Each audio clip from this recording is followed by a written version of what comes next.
उतार चढ़ाव के बीच कारोबार करते हुए बाजार, और आइए चलते हैं आगे, फोकस करते हैं हमारी खास सीरीज मार्केट आउटलुक में। आज हमारे साथ कार्यक्रम में शामिल हो रहे हैं गोल्डीलॉक्स प्रीमियम रिसर्च के फाउंडर और चीफ स्ट्रेटेजिस्ट गौतम शाह साहब।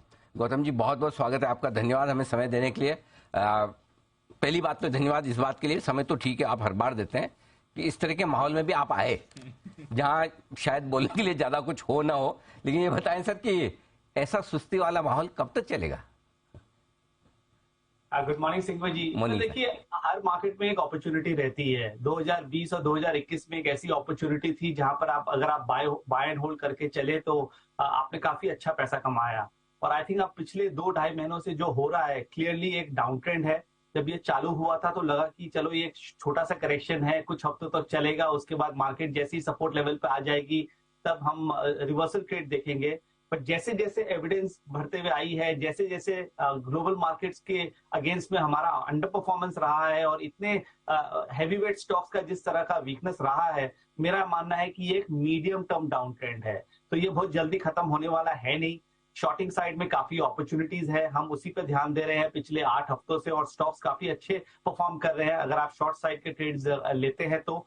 और लग रहा है कि कुछ हफ्तों से कुछ महीनों तक ऐसा मार्केट अभी चलेगा। 17,350 जो सब देख रहे हैं, मेरे हिसाब से ये बहुत जल्दी टूट जाएगा। और अगर जब ये टूटता है तो 16,800 से 900 तक निफ्टी जा सकता है, और मुझे लगता है कि उसके नीचे भी लेवल्स आ सकते हैं। तो जिस तरह की अभी मार्केट सेटअप है और जिस तरह का ग्लोबल वॉलेटिलिटी फ्रेमवर्क वापस आ चुका है, मुझे लग रहा है कि पूरा मार्च तो एक बार ऐसे ही चलेगा और उसके आगे भी मार्केट थोड़ी सी वीक रहेगी। तो लोग जो कंडीशन है बाय ऑन डिप्स हर बार, हो सकता है कि वो इस बार वर्कआउट नहीं करे। सो अपने स्ट्रैटेजीज को थोड़ा सा रिव्यू कीजिए। ओहो, मतलब खतरे के निशान के बेहद करीब आप कह रहे हैं। 17,350 ही खतरे का निशान है, मतलब क्लोजिंग बेसिस पे इसके नीचे बंद होने पर रिस्क बढ़ जाएगी सर?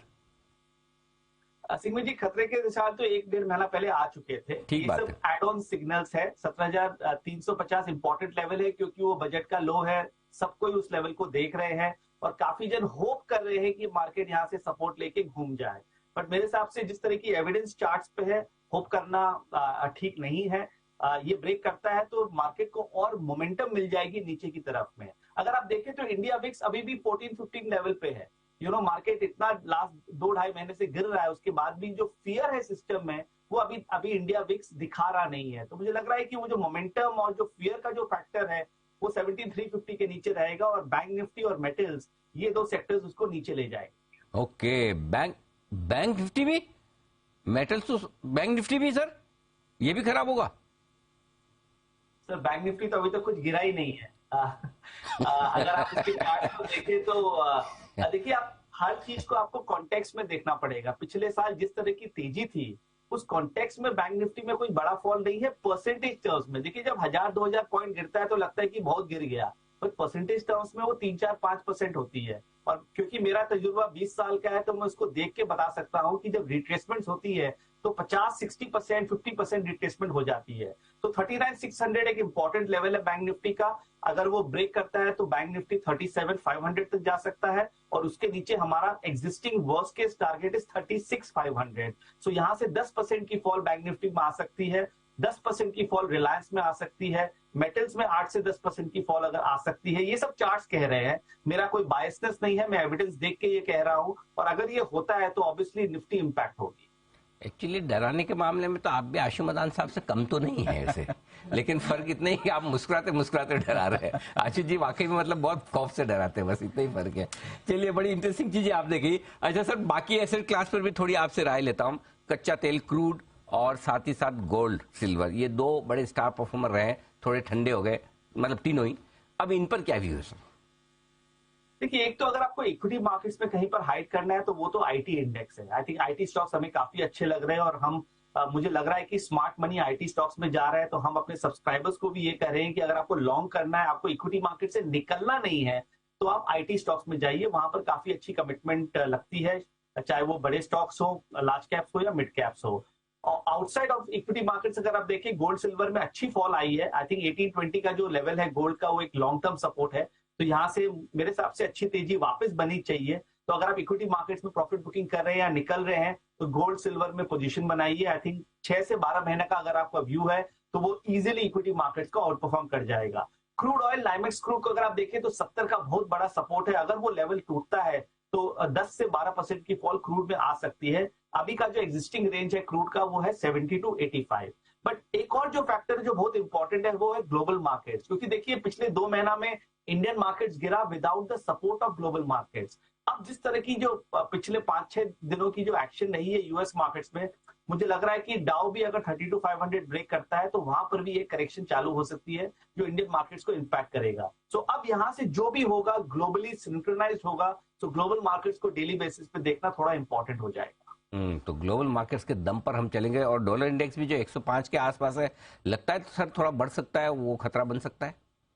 हाँ जी, वो भी लग रहा है कि एक बार आई थिंक 108 से 110 तक वो धीरे धीरे जा सकता है। और उससे बड़ा खतरा मुझे यूएसडी आईएनआर का लग रहा है, क्योंकि पिछले 1-1.5 महीना में यूएसडी आईएनआर 83 के लेवल पे एकदम उसके नीचे डटा हुआ था। अब लग रहा है कि ऊपर की तरफ ब्रेकआउट होगी और अगर 85 क्रॉस करता है तो ₹2 की और डिप्रिसिएशन हो सकती है और 85 हाफ तक इंडियन रुपी जा सकता है। ओके, तो ये आपके लिए रहा है। और आपने ये कहा भी कि लीडरशिप जो वीक वाली की आपको साफ नजर आ रही है कि एक तो मेटल, दूसरे बैंक और रिलायंस बड़ा लीड कर सकता है गिरा है। और क्या आपको कमजोर दिख रहे हैं, कहाँ से और लीडरशिप आ सकती है? देखिए इस मार्केट में काफी स्टॉक्स तो ऑलरेडी गिर चुके हैं, क्योंकि अगर आप फार्मा को देखें तो काफी गिर चुका है। एफएमसीजी से अगर आप आईटीसी को हटा दे तो वो सब काफी अंडर परफॉर्म कर रहे हैं, चाहे वो डाबर हो, कोलगेट हो, सब तो गिर ही रहे हैं। यूनाइटेड स्पिरिट्स हो पिछले 6-8 महीनों से। बट एक जो पॉकेट है मार्केट का जो अभी तक संभला हुआ था वो है मिड कैप्स और स्मॉल कैप्स। और मिड कैप स्मॉल कैप में टॉप क्वालिटी मिड कैप्स और स्मॉल कैप्स की बात कर रहा हूं, क्योंकि जो टॉप 100 स्टॉक्स है वो अभी भी सेफ है। तो जो 29,800 का जो लेवल है मिड कैप 100 इंडेक्स का और 9100 का जो लेवल है स्मॉल कैप 100 इंडेक्स का, अगर ये दोनों इंडेक्सेस इस लेवल्स के 2-3 दिन अगर नीचे सस्टेन कर जाएंगे तो 5 से 7% की फॉल वहां पर भी आ सकती है, क्योंकि पिछले 8 महीनों से ये दोनों इंडेक्स एक बड़े से रेंज में है। अभी सपोर्ट्स पे है, अगले 2-3 दिन डिसाइड करेगा कि इसमें ब्रेकडाउन आती है कि नहीं। अच्छा सर, एक सवाल, क्योंकि आपने थोड़ा हिंट दिया कि आईटी ठीक लग रहा है, कोई स्टॉक्स हैं रडार पे जो तकनीकी तौर पर आपको मजबूत नजर आ रहे हैं, जहां निवेश किया जा सकता है अगर किसी को इन्वेस्टेड रहना ही है तो?